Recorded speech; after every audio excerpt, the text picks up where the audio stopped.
ओम शांति। 18 तारीख की वाणी है। मीठे बच्चे, सुनी सुनाई बातों पर विश्वास नहीं करो। अगर कोई उल्टी सुल्टी बातें सुनाए तो एक कान से सुन दूसरे से निकाल दो। प्रश्न है, जो बच्चे ज्ञान की खुशी में रहते हैं उनकी निशानी क्या होगी? वे पुराने कर्म भोग का हिसाब किताब उस खुशी में मर्ज करते जाएंगे। ज्ञान की खुशी में दुख दर्द गम की दुनिया ही भूल जाती है। बुद्धि में रहता अब तो हम खुशी की दुनिया में जा रहे हैं। रावण ने श्रापित कर दुखी किया, अब बाप आए हैं उस दुख की गम की दुनिया से निकाल खुशी की दुनिया में ले जाने। गीत बजा है, तुम्हें पाके हमने जहां पा लिया है, जहां तो जहां आसमां पा लिया है। मीठे मीठे रूहानी बच्चों ने गीत सुना। जरूर बच्चों के रोमांच खड़े हो जाने चाहिए, क्योंकि गाया जाता है खुशी जैसी खुराक नहीं। अभी तुम सभी रूहानी बच्चों को बेहद का बाप मिला है। बेहद का बाप तो एक ही होता है और बच्चे जानते हैं जब और बच्चे बनेंगे तो उन्हों के भी रोमांच खड़े हो जाएंगे। भारतवासियों के लिए यह खुशखबरी है ना, परंतु जबकि अच्छी रीति सुने और समझें। बरोबर यह खुशी की बात है ना। कल्प कल्प बाप आते हैं, बाप का जन्म भी यहाँ गाया जाता है। त्योहार भी जो हैं सब इस समय के हैं। बाप ने आकर तुमको बहुत सहज रास्ता बताया है। मनुष्यों को तो अनेक प्रकार के गम हैं। यहाँ इस ज्ञान की खुशी में वह गम दुख आदि सब मर्ज हो जाते हैं।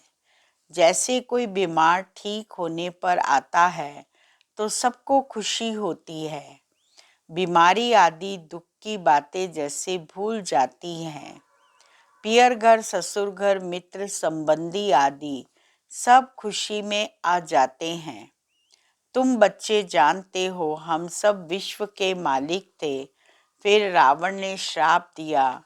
यह है गम की बात, दुख की दुनिया, फिर कल होगी खुशी की दुनिया।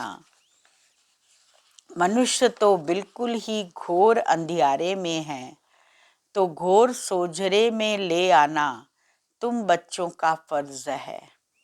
अभी सामने वही महाभारत लड़ाई है, गाया हुआ भी है, विनाश काले विपरीत बुद्धि विनश्यन्ति, विनाश काले प्रीत बुद्धि विजयन्ति। बाबा कहते हैं, सब काम चिता पर बैठ एकदम जल मरे। क्रोध चिता नहीं कही जाती, काम चिता कहा जाता है। उसमें भी हल्का नशा, सैमी नशा भी होता है। बच्चों को ही बाप बैठ समझाते हैं। घर में अगर कोई कपूत बच्चा होगा तो कहेंगे ना, यह क्या बाप की आबरू गंवाते हो, बाप की इज्जत जाती है ना। बेहद का बाप भी कहते हैं, तुम काला मुंह करते हो तो ब्राह्मण कुल भूषण जो देवता बनते हैं उनका नाम बदनाम करते हो। तुम बच्चे जानते हो हम पवित्रता की ताकत से ही भारत को फिर से श्रेष्ठाचारी देवता बनाते हैं। शास्त्रों में महाभारत लड़ाई तो दिखाई है, उसके बाद क्या हुआ यह दिखाया नहीं है। कह देते हैं प्रलय हो गई। अब श्री कृष्ण का एक तरफ तो माता के गर्भ से जन्म दिखाया है और दूसरी तरफ फिर कहते हैं कि पीपल के पत्ते पर अंगूठा चूसता हुआ आया। कुछ भी समझते नहीं। वहाँ तो गर्भ महल में रहते हैं बड़े विश्राम से। बाकी सागर में थोड़े ही पत्ते पर हो सकता।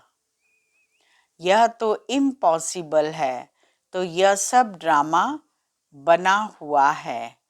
अच्छा, मीठे मीठे सिकिलदे बच्चों प्रति मात पिता बाप दादा का याद प्यार और गुड मॉर्निंग। रूहानी बाप की रूहानी बच्चों को नमस्ते और रूहानी बच्चों की रूहानी बाबा को याद प्यार गुड मॉर्निंग नमस्ते। मुख्य सार है पहला पॉइंट, श्रीमत पर अपना और दूसरों का कल्याण करना है। कोई कुछ झूठी बात सुनाए तो सुनी अनसुनी कर देना है, उस पर बिगड़ना नहीं है। दूसरा पॉइंट है, कभी भी देवता बनने वाले ब्राह्मण कुलभूषणों का नाम बदनाम न हो, इसका ध्यान रखना है। कोई उल्टा कर्म कभी नहीं करना, पिछले हिसाब किताब चुकतू करने हैं। वरदान है, नशे और निशाने की स्मृति से सर्व कर्म इंद्रियों को ऑर्डर प्रमाण चलाने वाले ताज व तख्त नशीन भव। संगम युग पर बाप दादा द्वारा सभी बच्चों को ताज और तख्त प्राप्त होता है। प्योरिटी का भी ताज है तो जिम्मेवारियों का भी ताज है। अकाल तख्त भी है तो दिल तख्त नशीन भी हो। जब ऐसे डबल ताज और तख्त नशीन बनते हो तो नशा और निशाना स्वतः याद रहता है। फिर यह कर्म इंद्रियां भी हजूर करती हैं। तो जो ताज व तख्त छोड़ देते हैं उनका ऑर्डर कोई भी कारोबारी नहीं मानते। स्लोगन, कमजोर संकल्प ही प्रसन्न चित्त के बजाय प्रश्न चित्त बना देते हैं। अव्यक्ति इशारा है, ईश्वरीय सेवा का बड़े से बड़ा पुण्य है पवित्रता का दान देना। पवित्र बनना और बनाना ही पुण्य आत्मा बनना है, क्योंकि किसी आत्मा को आत्मघात महापाप से छुड़ाते हो। अपवित्रता आत्मघात है, पवित्रता जीव दान है। ओम शांति।